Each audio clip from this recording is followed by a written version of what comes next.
My son-in-law took my bedroom and said, "It's ours now." He had no idea what I'd planned next. The house still smelled like Lavender Ruth's cleaner. She'd used it every Saturday, even when the floors didn't need it. That scent used to mean peace. Now it smelled like something had been stolen. I stepped inside and froze. The bed was gone.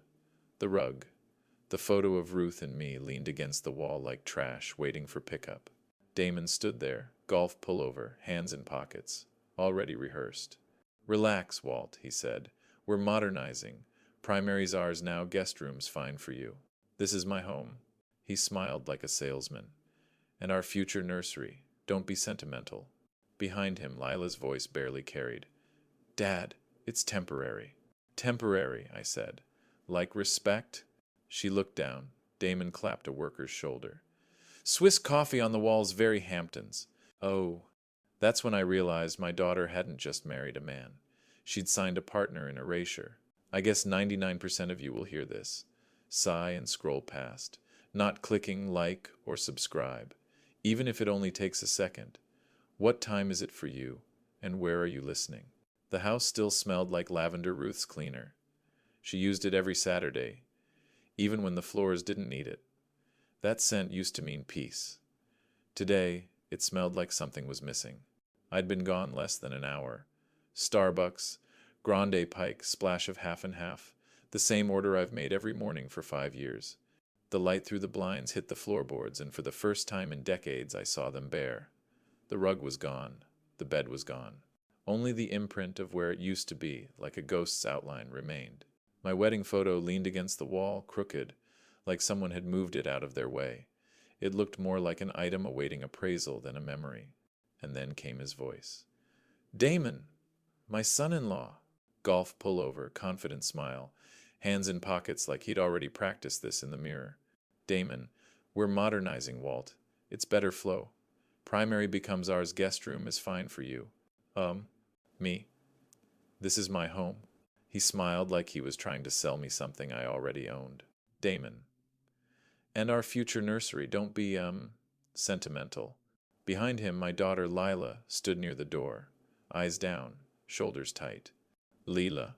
Dad, it's temporary." Damon clapped a worker on the shoulder. "Damon.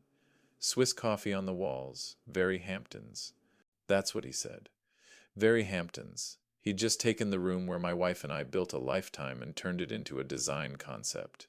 I didn't yell, didn't raise my voice, didn't need to. You don't yell at a fire, you read it. You learn where the heat's building, which way the smoke is drifting. A long time ago, during a 3 a.m. call, I learned something important. When the timer goes off, you don't panic. You decide which door you're going to open. Today was a door. Down the hall, the Ring camera's status light blinked red recording. Good. In the closet, Ruth's cedar sachet lay crushed under a boot print. The smell hit me hard. Cleaner, cedar, loss. In the den, I Saturday opened my iPhone, tapped voice memos. No introductions, no speech. Just silence and Damon's voice filling it. Then I texted 3 people. Text uno. Esme, my lawyer. Text 2. Oh, a president need eyes on a boundary issue. Text 3. Tom from the old firehouse, you'll appreciate this one. One by one, I pressed send. Each name was part of a system I'd built over decades, my quiet network. Not power, just people who remember what right looks like. I stood one more time at the door of the room that used to be mine. A single screw sat inside a coffee mug on the dresser, catching the light like a tiny silver tooth. Pointless, but sharp enough to remember. The thing about a stripped room is you hear what people really think. They stop carpeting their words. The kitchen looked the same as it always had, sunlight on the granite, Ruth's ceramic salt pig by the stove. The Wall Street Journal folded to the market page. My Omega ticked softly on my wrist, right on time. Only thing out of place was the sheet of paper Damon slid across the island like a man dealing cards in a game he didn't understand. "Damon. It's standard. Says we can use the primary while you, transition to the guest room. Just optics, Walt. We're building a household brand." He smiled, the kind of grin that was supposed to make you forget there was a contract under your coffee cup. Lila stood at the sink, faucet running full. eyes fixed on nothing. Her hand hovered over the handle like she couldn't remember how to shut it off. I lifted the paper. Cheap ink, half-baked formatting, signature lines already highlighted. Me. Clause 4 right to improve fixtures for buyers. You shopping for a buyer? Damon's laugh cracked halfway out of his throat. Damon. Don't be dramatic, it's a temporary occupancy agreement. I found it online standard stuff. Me. Craigslist standard, maybe. He straightened his shoulders. Damon. Initial here, deliveries in 20. Me. 20 minutes? Damon. We're getting furniture in, so, yeah. He said it like logistics, not intrusion. Like this wasn't my kitchen. My house. My name on every line that mattered. I took my time. I read every clause out loud, slowly, like scripture, the rhythm of control. Me. Clause 5, property owner agrees to refrain from obstructing improvements. That's bold. Clause 6, occupants may access shared areas without notice. Generous. Damon shifted his weight, rubbed the back of his neck, pretended to check his phone. Damon, you're overthinking it, Walt. It's optics. For the channel, the brand. People want to see the family evolve. Me. They don't want to see a man sign himself out of his own home. The faucet still ran, a steady hiss in the background. Lila's knuckles went white around the edge of the counter. I took a photo of the document, sent it straight to Esme, my lawyer, with the subject line, "Unlawful license attempt." Then I said nothing. I watched him fidget, watched him mistake silence for hesitation. He pushed the paper closer. Damon, look, I'm not trying to make it weird. Me, it's already weird. The kitchen timer on the oven blinked 9:45. Ruth used to write her grocery lists on index cards, flour, sugar, butter, every item a small promise kept. I thought about that while Damon tried to convince me to sign my name away for convenience. Me, no signatures without counsel. Damon, you don't need a lawyer for a family agreement. Me, that's when you need one most. He tried one last grin. It didn't land. Me, Clause 7 says this ends upon sale or permanent transfer. You planning either? He blinked. Damon, it's just language. Me, language builds worlds, Damon. You should read more of it. I slid the paper back across the counter. Unsigned, unmoved. Lila reached for my hand but stopped halfway, her fingers curling back like the moment hurt to finish. My phone buzzed. Esme's reply. Call in an hour. Bring deed and any will or trust copies. I folded the temporary agreement once, neatly, and placed it beside Ruth's salt pig. Me. If someone rushes your pen, they're afraid of your voice. The faucet finally went silent. And that silence right there in my kitchen was louder than anything Damon could have said. The HOA clubhouse smelled like cheese and ambition. Someone had gone overboard with the charcuterie prosciutto curling at the edges, Brie sweating under the heat lamps. The stemware fogged with fingerprints and cheap Merlot. I handed my Lexus key to the valet, buttoned my jacket, and walked inside like a guest at my own hearing. Damon was already working the room. Perfect haircut. Golf pullover, smile turned up to 11. Lila trailed him by 2 steps, clutching a half-full glass, nodding at all the right times. He had a gift for talking long enough to sound informed, just short enough to avoid questions. Damon, we're future-proofing the house profile, clean, modern, grown-up. The market loves that aesthetic. Someone from the neighborhood watch group snapped a picture, thumbed it into the Facebook feed before he'd even finished the sentence. Neighbor. So you're moving him out of the primary, then? Damon grinned, the kind that lands just north of smug. Damon. He'll be comfy. He watches CNN anyway. A ripple of laughter moved through the room. Not loud, just enough. I felt every beat of my Omega's second hand. Tick, tick, tick. Damon. Walt's a legend, sure, but hero stories don't pay mortgages. We're just building value. The next generation, right? That one hit different.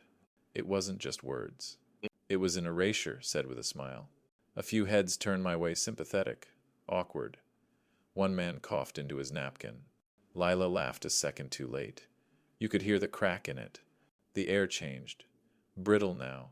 I sipped my water, pretending it was stronger. Me. Hero stories don't pay mortgages, huh? Nobody answered. They didn't need to. He was using my years in service as small talk. My fires, my calls, my nights carrying strangers out of burning rooms. All turned into a punchline so he could pitch a renovation plan to a room full of people who measured worth in square footage and ROI. A woman from the HOA board leaned in. Board member. So, you're really opening the layout? Damon. Yeah, Ruth's old walls gone. Lighter, cleaner.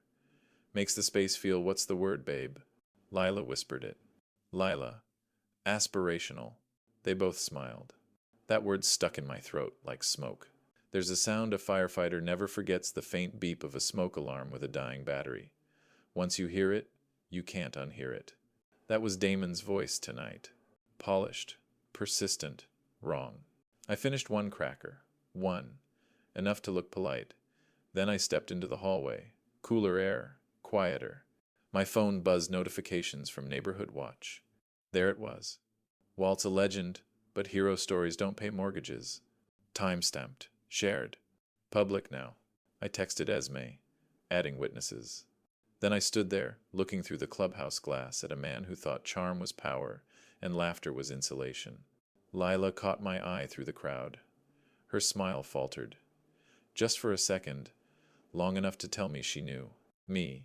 He sells by subtraction. Take the old man's story, make it smaller, call it progress. That's the trick of men like Damon. They don't steal with their hands. They steal with tone. I watched him top off someone's glass, flash that same grin. Me. Mock a man's medals, and you don't take just the shine, you take the story he bled for. Some crowds clap for that. The place was one of those mid-price steakhouses with wood panels that pretended to be mahogany. Sports on mute, forks clinking like nervous ticks. We ordered without looking at the menus. Damon got the ribeye, medium rare. Lila ordered salmon, but wouldn't touch it. I asked for coffee. For 2 minutes it was almost normal. Jokes about the Yankees, weather, mortgage rates, the small talk people use to keep real talk out. Then Damon set his glass down, reached into his leather folder, and slid a document across the table. We had a real lawyer tune up the doc, he said. This protects everyone. The folder landed beside my plate like a small, well-dressed threat. I opened it. Midtown Manhattan letterhead. Polished formatting. Real signatures. I read aloud. Owner consents to alterations permanent or temporary in pursuit of market-ready presentation. I stopped. Looked up. Damon was smiling like a man pitching certainty. This just formalizes what we already discussed, he said. Optics. Investors respect structure. Investors, I said. You mean neighbors? He ignored that. It's good paper, Walt. Keeps everyone clean. Lila, tell him. Lila's voice was small. Dad, please. Just sign it for me. Oh. That hit harder than anything Damon could have said. I looked at her. My daughter. Ruth's eyes. Ruth's mouth. And that's when I saw it, the shift. She wasn't being pulled anymore. She was helping push. I read another line. Licensee may act on behalf of the owner in contractual matters related to the property. Meaning? I asked. Damon leaned forward.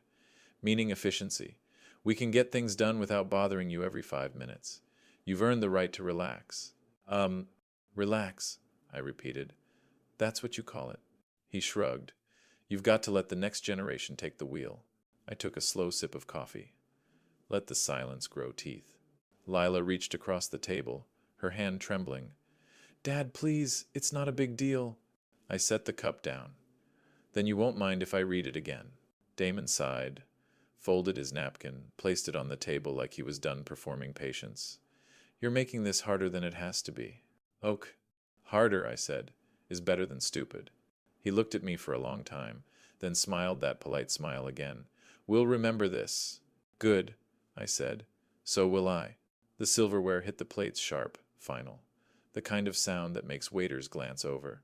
Ruth's voice drifted through memory like a quiet warning. Don't let anyone rent your spine. I folded the document, slid it back into the folder. Thanks for dinner, I said. Send your lawyer my lawyer's number. Oh, Damon's jaw flexed. You don't need to get legal, it's just family. That's when people should. I stood, dropped my napkin on the table, and left enough cash for my coffee. No lecture, no raised voice. Just distance, the most expensive thing you can give someone who thought they owned you. Outside, the air felt cleaner. I snapped a photo of the letterhead Midtown, 48th Street, and sent it to Esme. Her reply came 5 minutes later. We'll answer on paper, not at dinner. I drove home without turning on the radio. The quiet was the only thing I trusted. If love is leverage, then someone's already put your heart up as collateral. The valet took my Lexus key with the same kind of polite indifference people reserve for old men they assume don't tip well. The country club looked like it always did, white tablecloths, brass fixtures, a faint smell of lilies fighting with champagne. Damon's parents were posted near the entrance, like greeters at a wedding. His father's Mont Blanc pen caught the light every time he gestured, like a prop waiting for its close-up. "Walt," he said, voice too bright. "So glad you could make it. This is a family milestone." Family milestone. That's what they were calling it. Inside, the tables glowed under chandeliers that hummed like low-voltage guilt. A string trio played something forgettable near the window. The menu said Heritage Brunch. The irony could have been plated beside the croissants. Damon stood halfway down the table, one hand on Lila's shoulder, the other holding a mimosa, the kind of casual confidence that photographs well. "We're weaving our story into the house," he said to the room, "making it ours." Utensils clinked.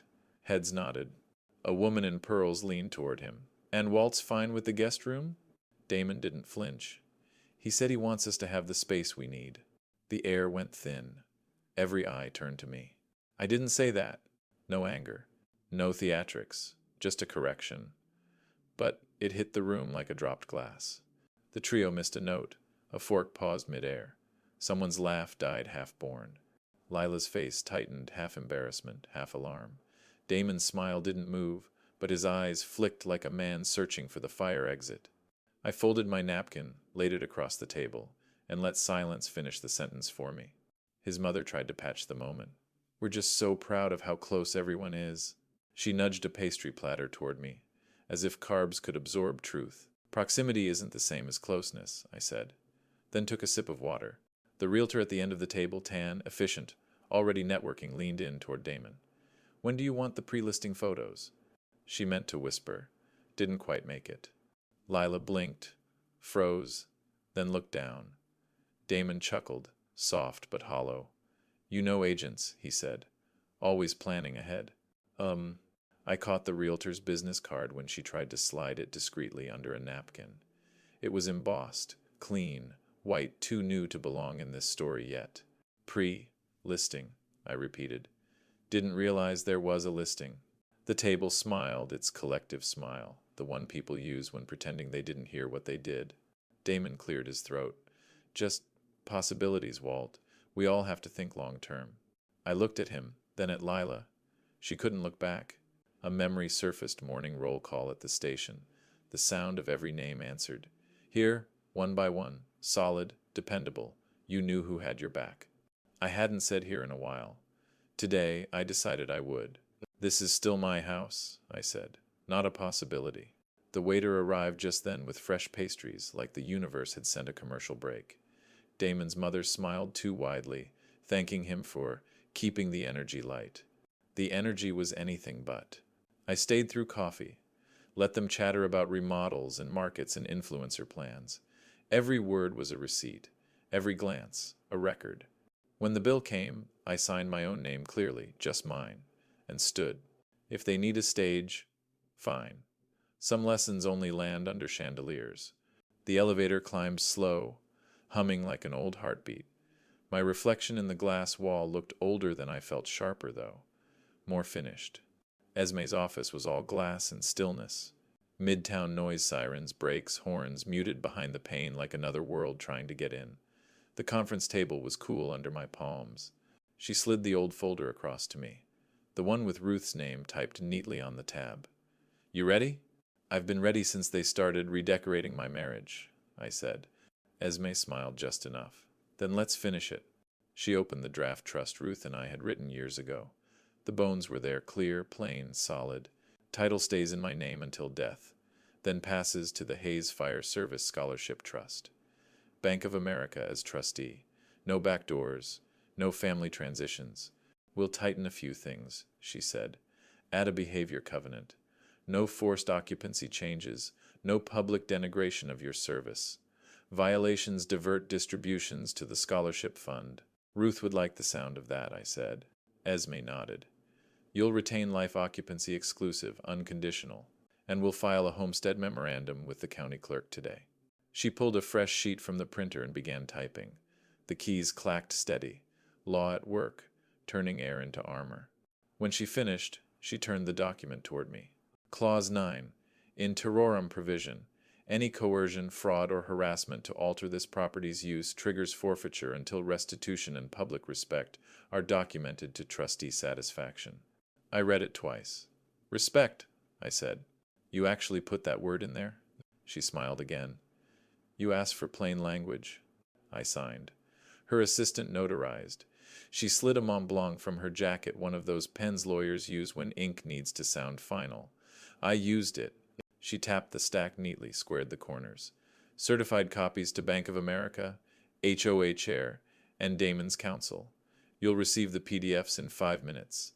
The originals stay locked. Good, I said. Let paper speak for me. Oh. While she scanned, I stared out the window. Traffic moved below like veins. I thought of Ruth's handwriting, the way she'd write grocery lists in the margins of her recipes. One note always the same. Read the label. Sugar hides.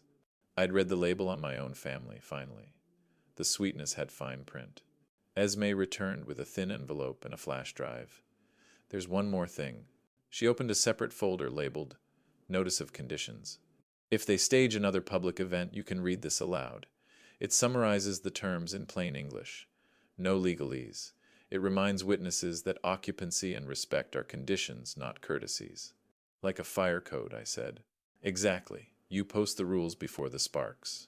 I looked over the text. Simple, clean. Any occupant must honor the dignity and legacy of service upon which this home was built. Violations redirect inheritance to public good. I could almost hear Ruth's laugh. The kind that started quiet, ended in a sigh. Let them test it, I said. Paper's stronger than pride. Esme closed the folder. Paper's quiet until someone lights a match. Then it teaches you what it was soaked in. I stood, shook her hand, and left with my copy under one arm. Midtown sunlight glanced off the metal trim in the lobby. It looked like flame for a moment, then just light again. In the car, my phone pinged. Esme's email. Filed, verified, protected. I leaned back, watching pedestrians cross every one of them headed somewhere they thought was theirs. Now, so was I. Paper was done. Next came behavior. If Damon wanted to test respect, he'd have to do it in writing. The trucks showed up just after 8. 2 of them. White box rentals with side logos half peeled. The kind of temporary equipment people use when they plan to stay permanently. A planner in a black clipboard vest stood in the driveway, directing a small army with walkie-talkies and caffeine. I opened the front door and watched from the porch, coffee in hand. Damon was already on site, wearing sunglasses and self-importance. Let's get the new bed in, he said, pointing toward the house. Primary's ready. Delivery goes straight through. A rental bed. New mattress. Lila's duvet blue with thin gold stitching folded across it like a flag claiming new territory. I kept my phone at my side, camera open on the Nest app, recording quietly. The planner waved toward the backyard. We'll start clearing the trellis for a cleaner line. Damon's voice carried. Yeah, lose the trellis. We're not living in a museum. I stepped off the porch and onto the mulch. That stays. My wife planted it. It anchors the yard. The crew chief, polite but brisk, said, Sir, we have a change order. No, you don't, I said. You have my property lines. He looked at me, then at Damon, then back to me. I didn't raise my voice, didn't move closer, just stood still, the way you do when smoke starts to roll under a door. Understood, sir, he said. We'll hold. I nodded. Appreciate it. They stopped. The saws went quiet. Even the air seemed to settle. That word hold still works. It saved a rookie once, in a hallway black with soot and panic. I remembered his face when the fire finally broke behind the wall and didn't take him with it. Command isn't loud. It's precise. I walked the property line with my phone, filming. Outlets, floor scratches, every corner where something had been moved or touched. Then I sent it all to Esme's subject line. Pre-loss condition. The smell of mulch hung heavy, like wet pennies. The string lights above hummed faintly, even in daylight, one bulb dead among the rest. In the kitchen window, Lila watched, hands on the sink, shoulders small. The planner approached, awkward. Mr. Hayes, can I confirm outlet access in the living room for staging? You can confirm it's denied, I said. She nodded, checking her clipboard. I'll update the schedule. Please do. She turned to leave, and that's when I saw it, her tablet screen reflected in the sunlight. A shared calendar entry glowed in the corner. Event title: House Reveal, Country Club, Saturday, 6 p.m. I leaned slightly. What's that? She froze. Just internal scheduling, sir. Internal to who? Damon's media team. Appreciate the clarification, I said, and took a photo before she could turn the screen away. A house reveal. My home as a backdrop for their narrative. Back inside, I emailed the photo to Esme and attached every time-stamped video from the morning. I CC'd my Chase insurance rep for good measure. Then I sat at the kitchen table where Ruth used to balance the checkbook, where we'd written the first draft of our trust. Damon walked in, still full of forward motion. We're moving fast, Walt. You'll thank me when this place trends. I looked up at him. If you let people rehearse on your property, don't be surprised when they start selling tickets. He frowned. What's that supposed to mean? Exactly what it sounded like. I stood, put my phone down beside my coffee. I'll be here when the next truck comes. Don't schedule anything you can't cancel. He laughed, short and nervous. You can't stop progress. Progress doesn't need to borrow my address, I said. The hum of the lights filled the pause between us. One dead bulb still flickering faintly, refusing to go out. The valet recognized my car before I handed over the keys. Welcome back, Captain, he said, still remembering the local paper story from years ago. I nodded, tipped him, and walked through the glass doors of the country club where everything smelled faintly of cologne, lemon polish, and pretense. Damon's parents were greeting guests in the foyer, all smiles and champagne. His father's blazer pocket bulged with that same BMW key fob I'd noticed at brunch, like a medal for surviving privilege. Inside the ballroom, chandeliers threw light like interrogation lamps. Tables set for 40. String quartet tuning in the corner. A projector hummed near the stage, waiting. I found my name card near the back. Lila's was beside Damon's up front. The distance between us 6 tables felt measured. Damon stepped onto the stage, mic clipped neatly to his lapel. The lights dimmed. The first slide appeared. Title: Our First Home Story. He grinned into the crowd. We're transforming a dated space into something worthy. Applause. Polite. Mid-brunch applause. The next slide hit my primary bedroom, the one Ruth and I shared. The one Damon called ours now. Fresh paint, stripped floors, my old headboard against a dumpster in the corner of the frame. Lila's shoulders stiffened, but she didn't move. Someone whispered, Isn't that his wife's trellis? He stood halfway. That's my bedroom, Damon. His grin tightened. He leaned into the mic. Not tonight. Gasps scattered like glass. He waved toward the screen. We're honoring continuity, updating tradition. I stayed standing. You're staging my life. He looked at me, voice slipping just enough to reveal the strain. Don't ruin this for us, Walt. The phrase hung in the air. The quartet stopped. Even the servers froze. One phone at a nearby table caught the red record dot, glowing like a warning light. Lila swallowed, looked at the floor, didn't stop the slideshow. I sat back down, quietly, slowly. I didn't need to compete with microphones. Slide after slide flicked by. Ruth's cedar chest repainted white. Her trellis gone. My framed commendation leaning against a wall marked storage. Each photo a theft pretending to be progress. A woman across from me whispered, My God. I opened my phone, typed a message to Esme. Public denigration logged. Trust trigger ready. Her reply came seconds later. Copy received. Let them finish their performance. The lights came up. Damon raised his glass. To new beginnings. He didn't drink. I didn't even blink. Inside my head, something steadied the same kind of stillness that comes when the alarm stops ringing and everyone waits for orders. Non-linear hit. Winter years ago, the smell of the coat closet wool, cedar, and Ruth's laugh tangled in scarves. I blinked it away and looked toward Lila. Her eyes met mine for 1 second before she turned back to the applause that followed Damon's toast. The quartet restarted awkwardly. Conversations resumed, brittle and overbright. I reached into my jacket pocket, opened my notes app, and pasted the first line of the notice of conditions Esme had prepared. Any occupant must honor the dignity and legacy upon which this home was built. Not yet, not here, but soon. When you take a man's room, you should at least ask who owns the lights. I slipped the phone back into my pocket and let the applause roll over me like distant static. They thought they'd won something tonight. What they really did was set the time of their own reckoning, date, place, and witnesses included. I didn't shout. I didn't storm out. I finished my coffee, left the table, and paid the valet in cash.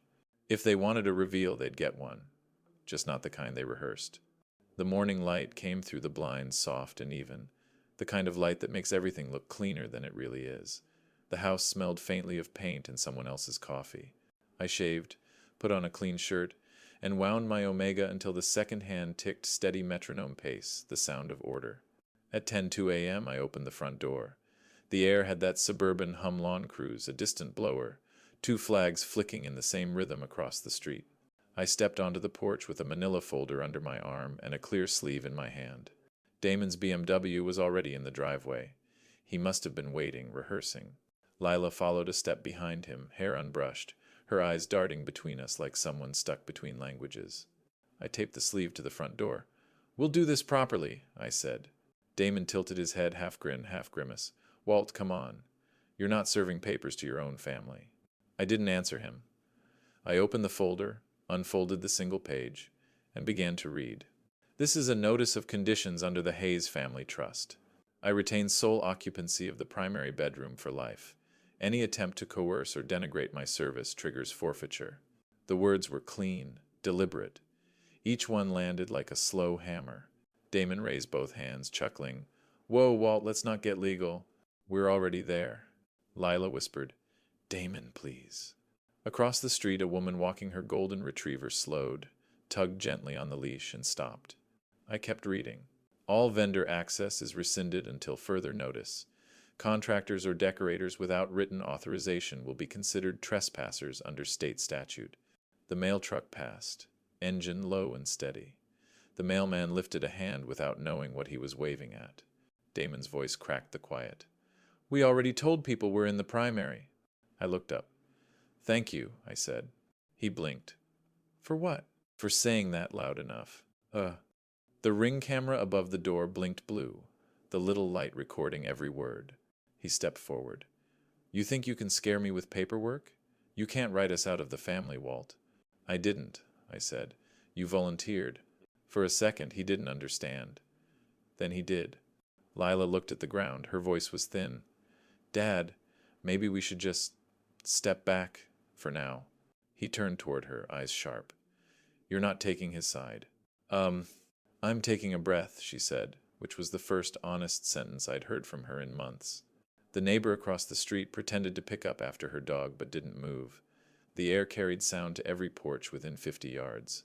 I closed the folder, slid it back under my arm. "You'll both receive a formal notice from council this afternoon. All communication goes through Esme Park at Midtown." Damon laughed, but it sounded tired. "You love this, don't you? The power trip." No," I said. "I love structure. You should try it." He muttered something about optics and stormed off toward his car. The tires chirped once, then steadied. Lila lingered. "Dad," she said softly, "was this really necessary?" "Necessary?" I looked at her, not unkind. "Necessary is what you call oxygen when you realize you're out of it." She didn't answer, just nodded and followed him. I turned back to the door, pressed my hand against the sleeve, smoothing the tape edges flat. The notice fluttered once in the breeze, then stilled. "If a man won't respect your words, give them to him in writing, on a day when the air carries sound to every porch within 50 yards. I walked inside and closed the door. The day after the porch notice, the house felt balanced again, air moving normally, clocks ticking in rhythm. The scent of lemon oil from Ruth's old dresser drifted through the hall, faint but grounding. I made coffee, sat in my study, and opened my MacBook Air. The desktop was clean, 3 folders. Home, Trust, Vendor Logs. My version of order. I started making calls. Ho? Yes, revoke any event permits tied to my parcel. The homeowner of record hasn't approved any gatherings. Please confirm in writing. Click. 1 square moved. Chase insurance? Logging a pre-loss condition packet. Unauthorized alterations attempted. Materials introduced without consent. Photos and timestamps uploaded. Click. Another piece placed. Bank of America Trust Desk. Please flag all distributions. Potential clause trigger pending review. Trustee discretion requested until counsel confirms breach. Understood, Mr. Hayes, the voice replied. Calm, neutral, efficient. Then the State Contractor Licensing Board. Confirm halt of project activity until owner's written consent. Send acknowledgement to both contractor and planner. 4 calls. 4 confirmations. I leaned back and let the hum of the computer fill the space where Damon's crew used to make noise. Outside, the trucks idled for a few minutes, waiting for something that wasn't coming. Then, one by one, they drove off. The compressors died first, then the drills, then the music someone had left running on a Bluetooth speaker. Silence reclaimed the walls. I ran hot water in the sink, the way Ruth always did when she needed to think. On the inside of the cabinet, her handwriting still lived on a small square of paper taped to the wood grain.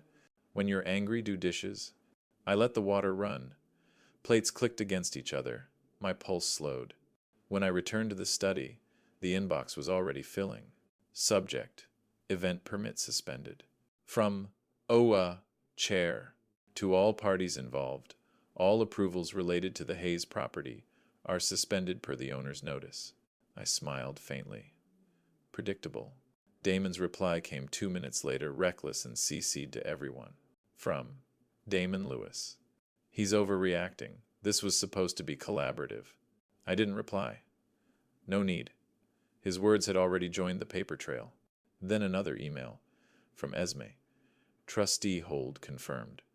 Any further violation automatically transfers Lila's clause share to the scholarship fund. You've done enough for now. Enough, that was the point.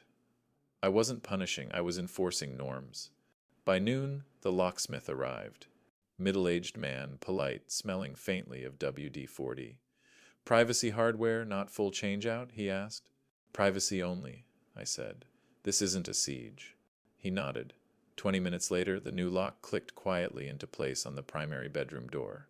While he packed up, I sent one text to Lila. Text. Keys changed for privacy. You and I can talk at 6 p.m. on the porch, just us.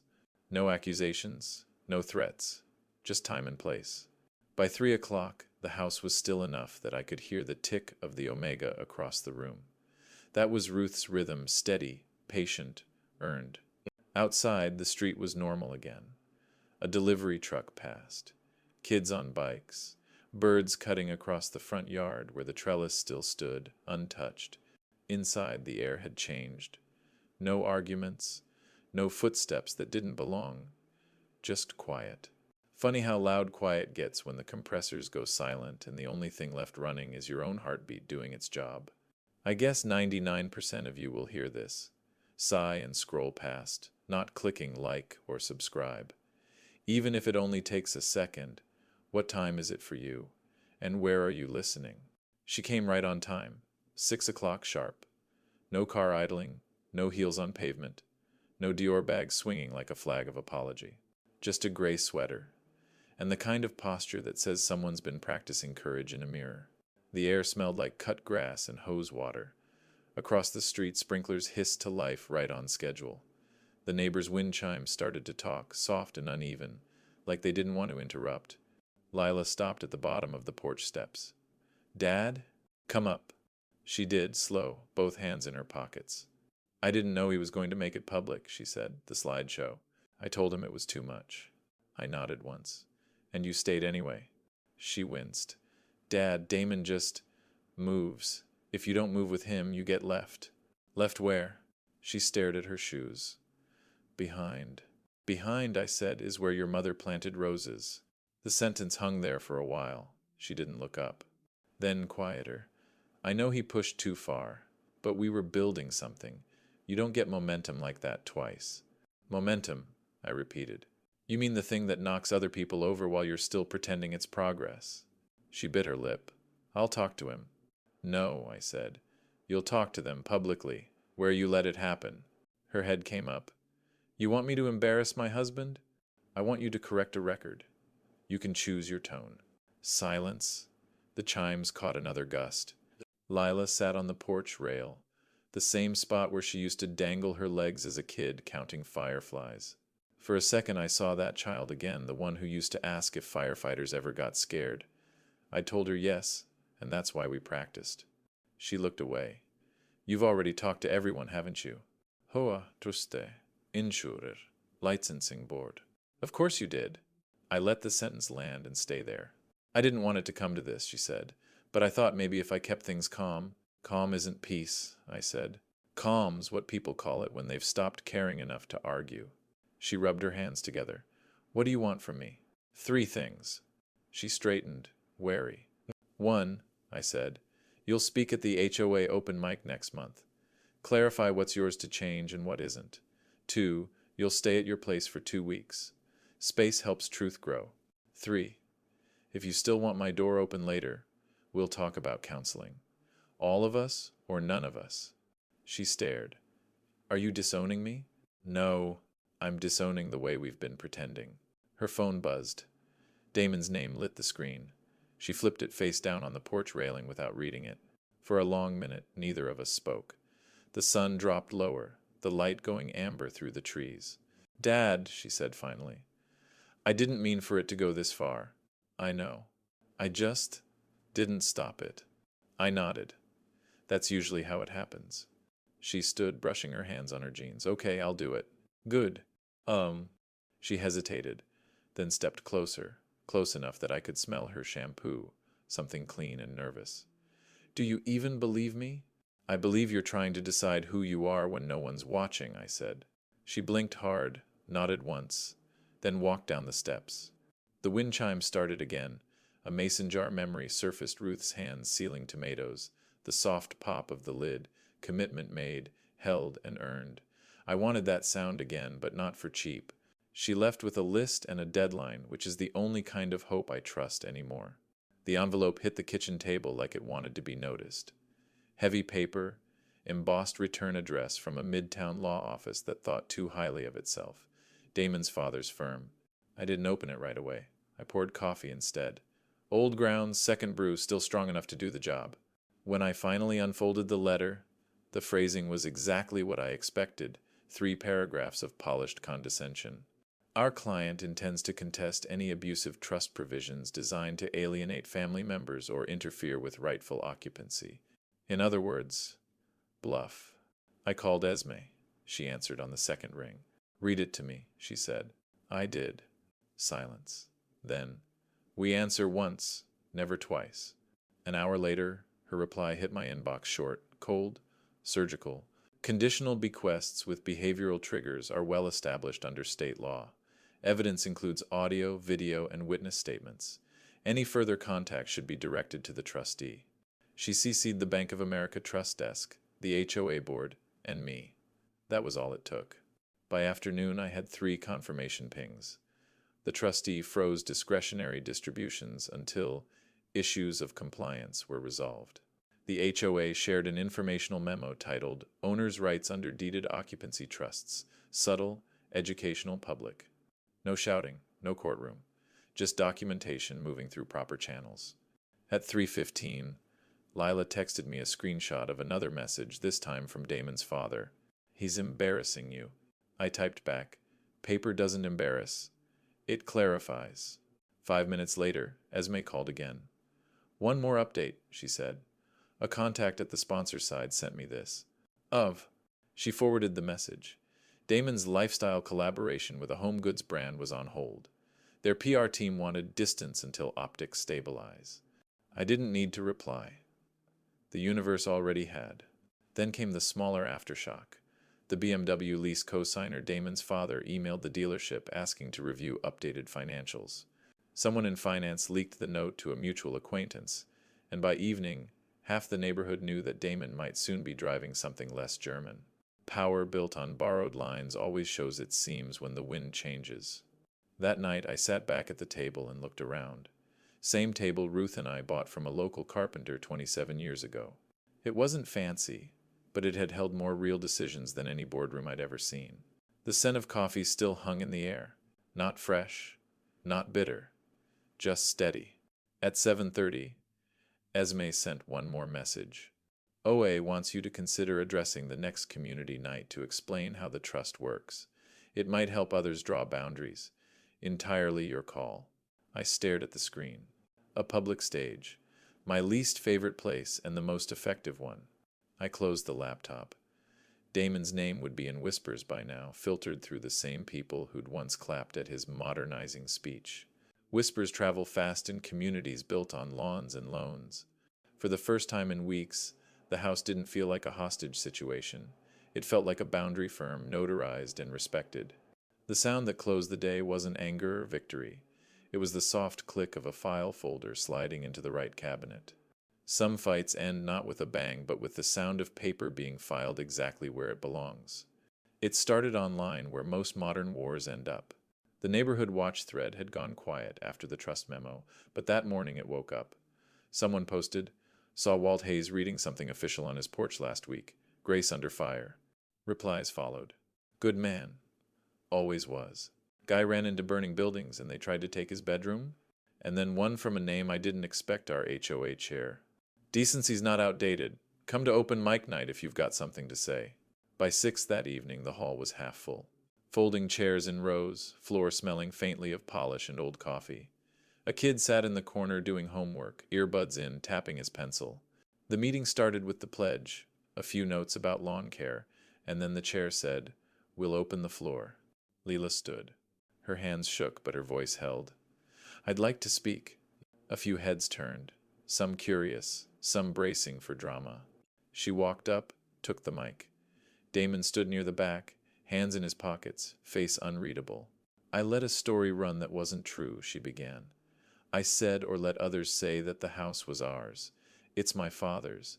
It always has been. I was wrong to stay quiet when I should have corrected it." Her voice caught. "I'm sorry, Dad. I'm sorry, neighbors." Silence. Then one clap, then another, then the room filled with the kind of applause that sounds more like relief than noise. I didn't stand. I didn't wave.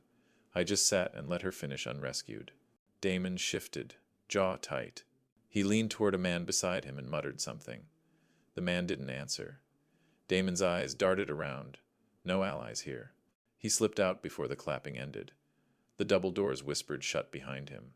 Lila looked toward the back, saw he was gone, then squared her shoulders and set the mic down. When she came to sit beside me, she didn't say a word. She didn't have to.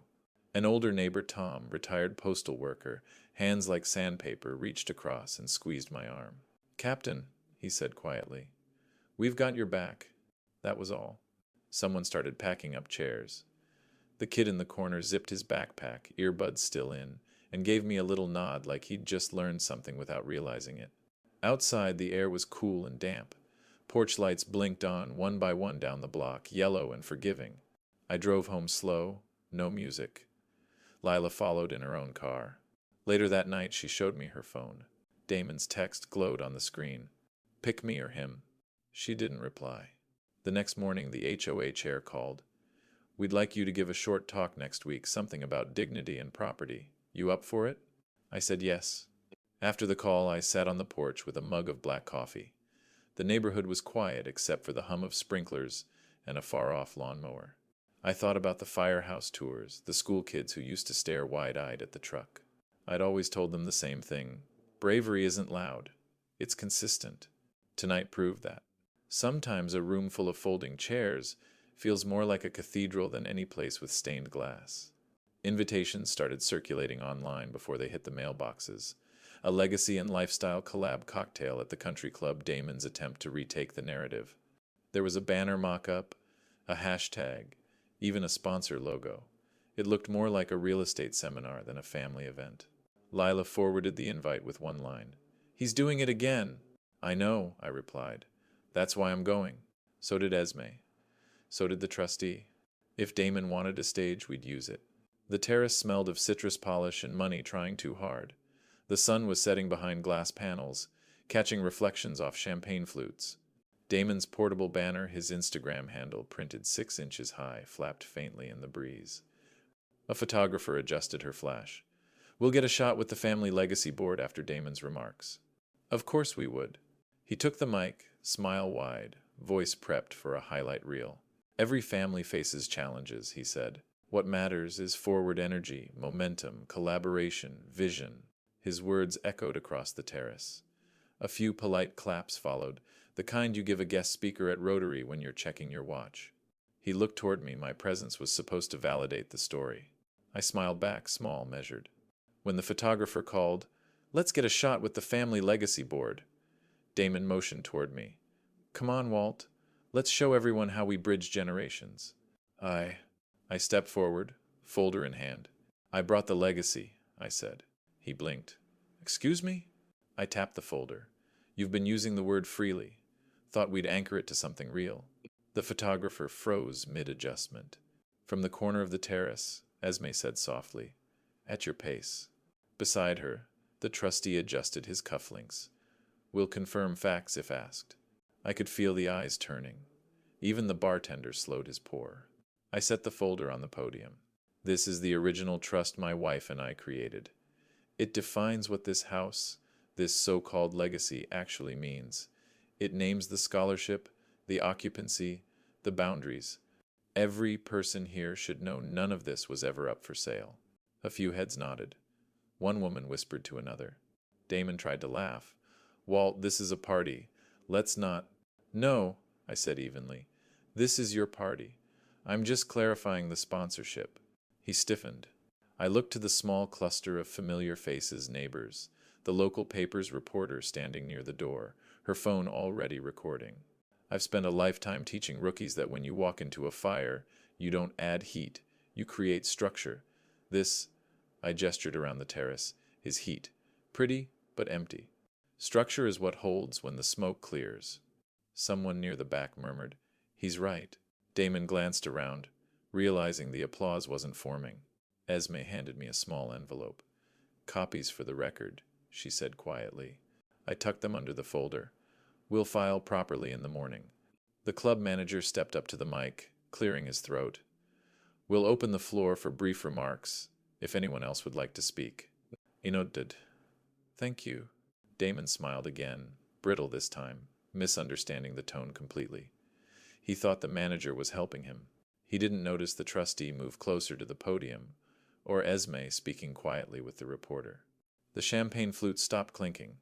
The light shifted sunset, fading into that gray-blue edge before night takes over. Lights, camera, paper. The terrace had gone still. Even the string lights seemed to flicker slower, the way air behaves right before a storm breaks. I stepped up to the mic, the folder in my hand like any other report I'd given in 30 years of service. I didn't clear my throat. I didn't need to. "I'll keep this brief," I said. 3 paragraphs. Nothing more. A few glasses clinked, then stopped.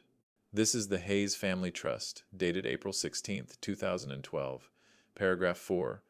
Life occupancy. The settler, Walter Hayes, retains sole occupancy of the primary residence for the duration of his life." I let the words rest. Then the next line, paragraph 7, respect condition.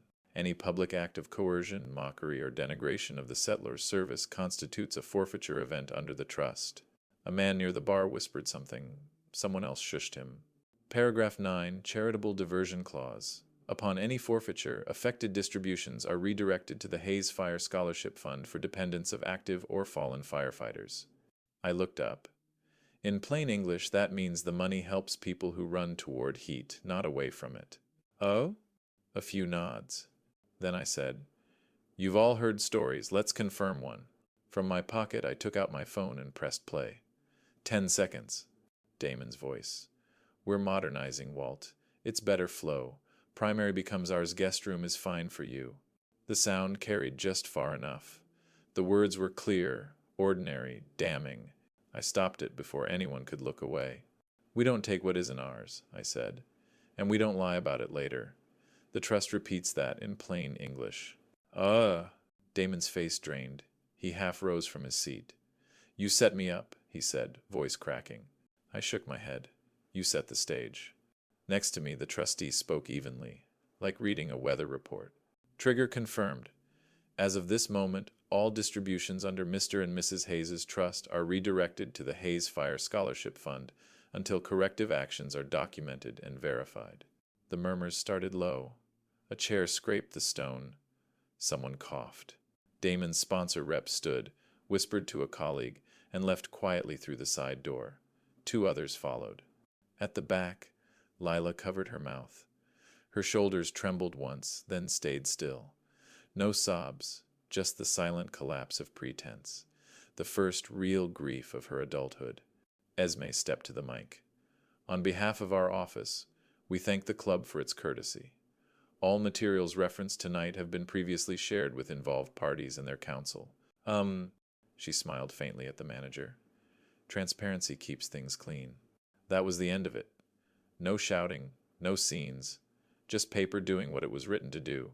Guests began to drift away, murmuring in twos, like people leaving church after a hard sermon. The photographer packed her lens. The banner with Damon's handle tilted slightly in the wind, one corner tape peeling loose. Lila didn't follow him when he stormed toward the parking lot. She stayed seated, staring at the last bubbles in her untouched glass of Prosecco. I reached for the mic once more. One last thing, I said. There's a scholarship night at the VFW next week, open to the public. If anyone wants to understand what legacy really looks like, that's where I'll be. Damon, you're welcome to attend. Evan, too. Repair, if possible, happens under a flag, not a hashtag. No one moved for a long moment. Then quiet applause, slow, respectful, no triumph in it. The trustee gathered the folders. Esme nodded once. I looked out over the terrace, over the lights reflecting in the glass doors, and thought of Ruth's initials carved under the old kitchen table, RH. W.H. We didn't carve them to mark territory. We carved them to remember where we ate our lives together. I guess 99% of you will hear this. Sigh and scroll past, not clicking like or subscribe. Even if it only takes a second. What time is it for you, and where are you listening? The VFW hall smelled like coffee that had been kept warm too long, and the faint tang of brass polish. The walls were paneled in wood that had seen generations of metals and memories. Along one folding table sat 3 crockpots, each marked with masking tape. Chili, stew, mac and cheese. At the front of the room, a small easel held a photo of Ruth smiling, mid-laugh next to carnations arranged in an old boot. Someone had shined it. The commander tapped the mic. Tonight we name our scholarship for Ruth Hayes, he said, for her years of volunteer service and for her belief that honor isn't inherited, it's practiced. The applause started soft, then grew. Lila was next. She stood behind the same podium, her voice small but steady. I let comfort talk louder than honor, she said. I wanted peace at home more than I wanted to do the right thing. I let someone use my father's service like wallpaper, something to decorate with, not live by. She looked at me. Dad, neighbors, sorry. New qualifications. Then she stepped back. Damon followed, his usual polish cracked. He gripped the sides of the podium, eyes rimmed red. I thought wanting more excused how I got it, he said. It doesn't. Oh. He took a breath, one that sounded like it hurt. I wanted your house more than your respect, Walt. Turns out the second one's harder to earn back. No one clapped at first. Then one man in the back, a veteran with a ball cap that read Desert Storm, started. Others joined. When I took the mic, the applause stopped on its own. I served 30 years, I said. I learned something simple. Respect is the opposite of hurry. The room stayed still, the kind of still that listens. We're not here for punishment, I said. We're here for fences. Good fences that keep love from spilling where it doesn't belong. From my jacket pocket, I took out a single sheet of paper. A family covenant, I said. 3 boundaries. I read them aloud. 1. No occupancy changes or property modifications without written consent of the living owner. 2. No public talk of family finances, inheritances, or trusts at social events. 3. Every apology must come with service-logged hours at this hall, or another that serves people who don't get thanked enough. The commander stepped forward. We'll witness that. I handed him my Mont Blanc, the same pen Ruth once used, to sign donation checks for bake sales. One by one, we signed. Me, Lila, Damon. The commander added his initials at the bottom. The paper was passed back, folded carefully. The sound of that fold felt final, but kind. Outside, the rain started soft, steady, like applause stretched thin across the roof. People lingered. No small talk, no pity. Just nods, the quiet solidarity of people who've seen both sides of fire. As the hall emptied, I walked to Ruth's photo and straightened the frame. Under my breath, I said, "We did it right this time." From somewhere in my memory, I heard the little bell she'd hung on the trellis. Even here, miles away, I could still hear it one clear note of approval. Later that night, the covenant sat pinned to my fridge under a magnet that read, "Do right, sleep well." When I opened the fridge door for milk, the paper fluttered once and stilled. My phone buzzed a voicemail. The display read State Firefighters Memorial Committee. I let it play. "Mr. Hayes, we'd be honored if you'd keynote this year's ceremony. We need stories told straight." I smiled, turned off the kitchen light, and stood for a moment listening to the house breathe. I drove home slow, touched the cedar lid, and heard what calm sounds like in a house that knows who it belongs to.